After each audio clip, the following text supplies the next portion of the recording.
right here. So here is the equation we're going to use to figure out what the factors possibly could be, and then we'll just test them to see if they are the factors. Here's the equation: factors of the constant over factors of the leading coefficient. So for number 1 and 2, we're just going to be finding what these possible factors are, and then for the rest, we're going to be applying it to the problems. So for number 1, we have this polynomial. This would be the leading coefficient that we need for the equation. So the leading coefficient here is 1. And then this is the constant.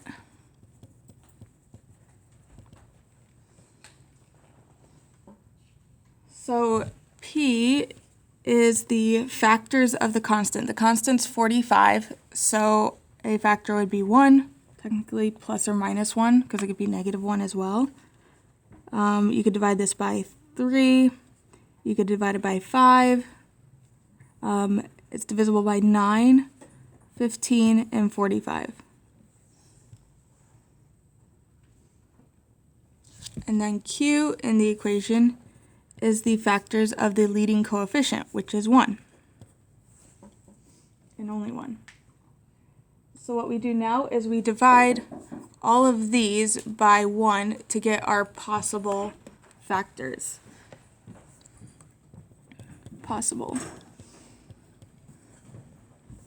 So we're going to just divide 1 divided by 1 to get 1, but it's technically plus or minus 1 because it could be negative as well.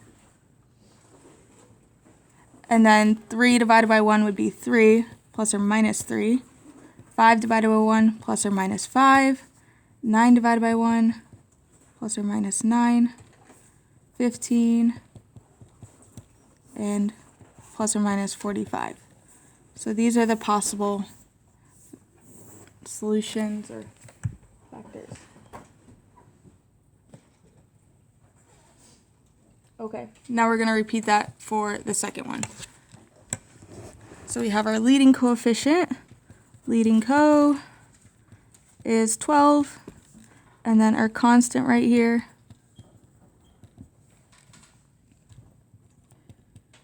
it's getting warm in here, isn't it? I'm going to put the air on. Okay, so factors of the constant would be just 1 and 2. And then of the leading coefficient, which is 12, it would be 1, 2, 3, 4, 6, and 12. Those are all things that can divide evenly into 12. And then to find the possible solutions or factors, we just divide P divided by Q. So 1 divided by 1 is 1, so plus or minus 1. And notice how we have 2 in a bunch here, so we're going to take 1, divide it into everything, and then 2. So 1 divided by 1, then 1 divided by 2, which would be plus or minus 1/2. 1 divided by 3. 1 divided by 4. 1 divided by 6, 1/6. And 1 divided by 12.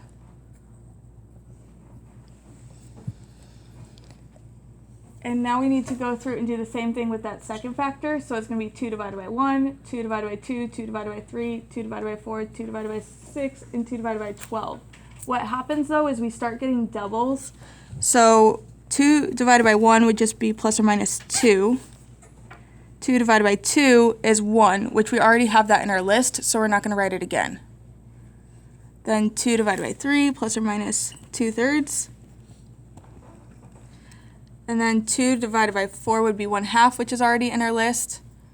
2 divided by 6 would be 1/3, already in our list. And then 2 divided by 12 is 1/6, and that's already in our list. So our list is this.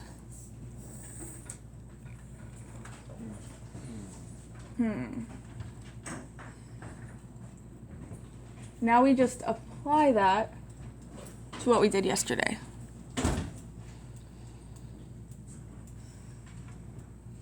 Okay, I already got it down. Okay, so it says list possibles, which is what we did right here, so we're going to do that again, and then use synthetic division to find a factor and finish factoring and solve. Okay, so first of all, we're going to do what we did up here. We're going to just find the possible solutions. So this is our leading co, and then our constant right here. So the possible p's, which is factors of the constant, are 1, 2, 3, 4, 6, and 12. Our q's are just 1, factors of the leading coefficient. And then our possibles are plus or minus, and I'm going to just put plus or minus at the beginning and then list all the numbers. 1 divided by 1 is 1, 2 divided by 1, 2, 3, 4, 6, and 12.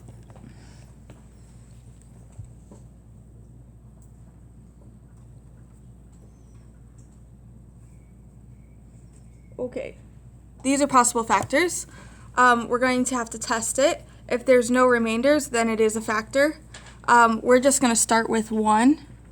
For this first one, it's going to work out perfectly, but for some of the other examples, it will not. But for the first one, we're just going to choose 1. You could choose any of these to test. We're going to choose 1.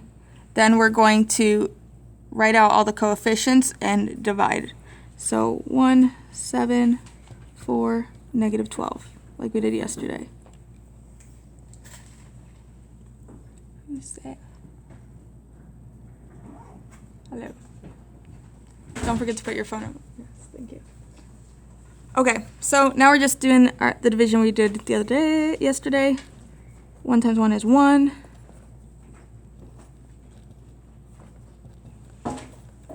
Cool. No remainders. This would be x squared, x, constant, remainder. So what do we have here? One of our factors is x minus 1, and then we have x squared plus 8x plus 12.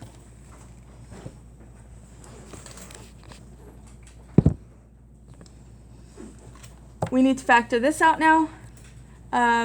Two numbers that multiply to this and add to this would be 6 and 2.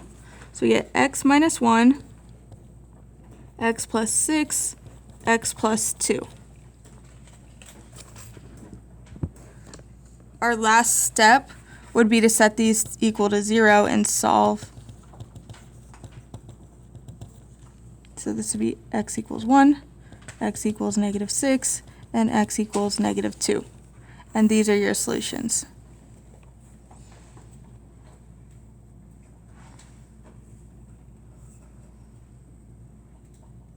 We're not going to end up doing number 5, so just...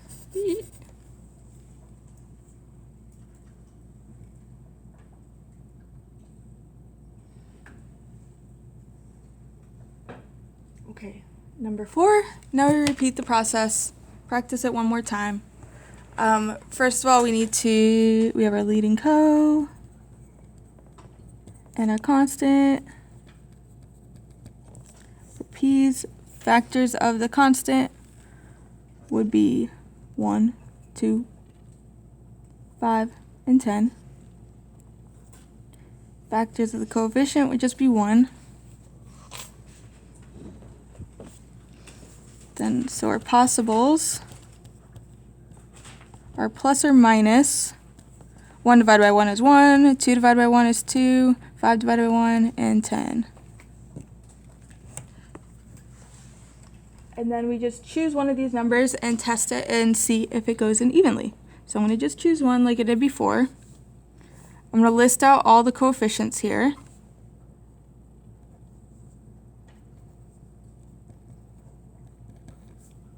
Do my division.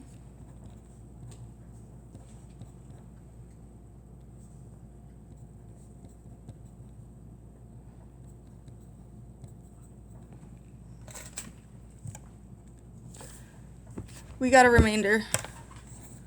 That's no buenos. So this is not a factor after all. So we're looking for something that does work without a remainder. So we're going to try something else. You could try any of these, honestly. We're going to try negative 1 next.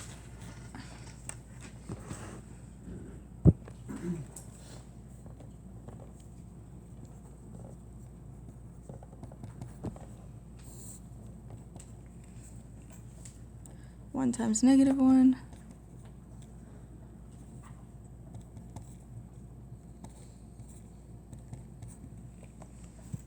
Okay, so -1 works. That means it is a factor, or it is a solution.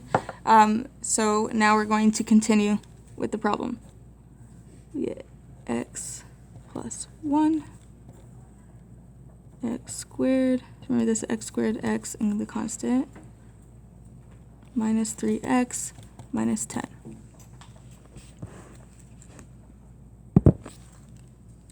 Two numbers that multiply to this and add to -3. -5 and 2.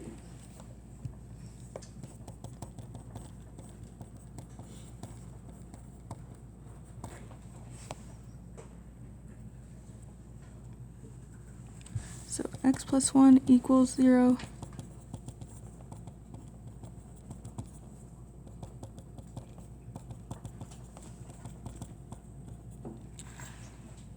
And then this is your solutions. Something that happens, I think just once or twice on the homework questions, is sometimes you'll get x equals -2 and then x equals -2 again.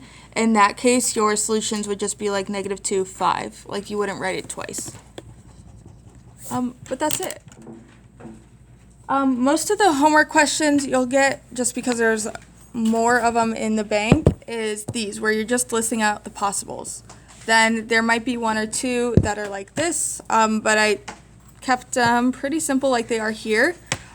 Sometimes you do have to do this guess and check. What I would do though is look at the answer choices and see if you can use the answer choices to kind of narrow it down and see what you should test. So for example, if there's only like 5 and -5 in the answer choices, try testing that, so that way you aren't like testing like 4 or 5 times. So yeah, that's it. I'm going to give you the rest of the class to do your homework. Once you finish your homework, make sure Khan Academy is complete. When you have 8 Khan Academy complete, please help one person in the class with one assignment, whether it be one Khan Academy assignment or finishing their homework, and then you can ask to get your phone. Cool? Okay. Go ahead and get a laptop. Take